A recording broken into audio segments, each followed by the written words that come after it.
చంద్రబాబు నాయుడు అనేటువంటి వ్యక్తి అసహ్యాన్ని జయించినటువంటి వాడు.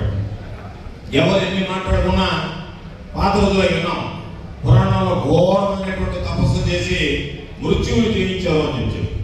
అంటే చంద్రబాబు నాయుడు ఘోరమైనటువంటి తపస్సు చేసి అసహ్యాన్ని జయించాడు. మనం ఏదైనా చెప్తాం, అధికారంలోకి వద్దాం, ఆ తర్వాత మోసం చేద్దాం అనేటువంటి ఆలోచన తప్ప ఏ రోజు కూడా ప్రజల గురించి పట్టించుకున్నటువంటి వ్యక్తి కాదు. అందుకనే ఆశ్చర్యం ఏమిటంటే, నేనే అప్పుడప్పుడు గిల్లి చూసుకుంటాను, నిజం జరిగిందా అబద్ధం జరుగుతుందని అంత భ్రమలో పెట్టేసేటువంటి వ్యక్తి.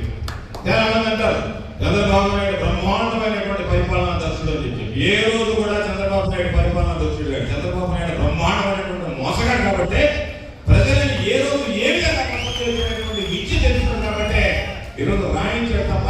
మీరు ఒక్కసారి ఆలోచన చేయండి, ఏ రోజైనా చంద్రబాబు నాయుడు వల్ల ఇది జరిగిందని చెప్పి ఏముండదు.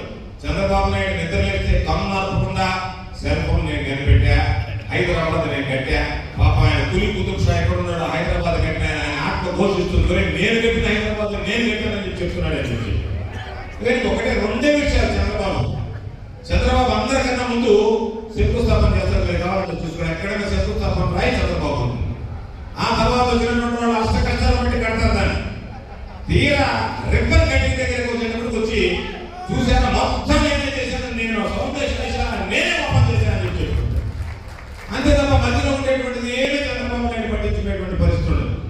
కాబట్టి చెప్పడం, దానికి సంబంధించినటువంటి దాంట్లో ఏమాత్రం పట్టించుకోకుండా ఎవరన్నా అడిగినా కూడా అట్లా దులుపుకొని వెళ్ళిపోవడం తప్ప, అయ్యో ఈ మాట అనాలి అనేటువంటి మాట ఎక్కడ ఉండదు.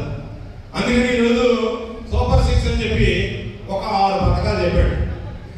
చెప్తే పాపం ఆ రోజు చాలా మంది చెప్పారు, అయ్యా జగన్మోహన్ రెడ్డి గారు ఏమి చెప్పడం లేదు, చంద్రబాబు నాయుడు చాలా ఎక్కువగా చెప్పాడు, మేనిఫెస్టోలో విష్ణుని చెప్పినట్టుగా ఏమి పట్టించుకోలేదు అయ్యా అని చెప్పాడు. జగన్మోహన్ రెడ్డి గారు సాధ్యపడతాం అంటే చెప్పేటువంటి మనస్తత్వం కాదు, దానికి సంసిద్ధంగా మానసికంగా ఉండేటువంటి వ్యక్తి. ఎందుకంటే 2014 ఎన్నికలు జరిగాయి, మేమందరం వెళ్ళాం, శోభా నాగిరెడ్డి గారు మేమందరం ఆయన దగ్గరికి వెళ్ళాం. చంద్రబాబు నాయుడు గారు రుణమాఫీ అంటున్నాడు, మీరు చంద్రబాబు నాయుడు రైతులు నమ్మరు, మీరు 1 లక్ష రూపాయలు రుణమాఫీ చెప్తే రైతులు మనకు ఓట్లు వేస్తారు, మనం అధికారంలోకి వస్తామని చెప్పి ఆమె చెప్పినారు.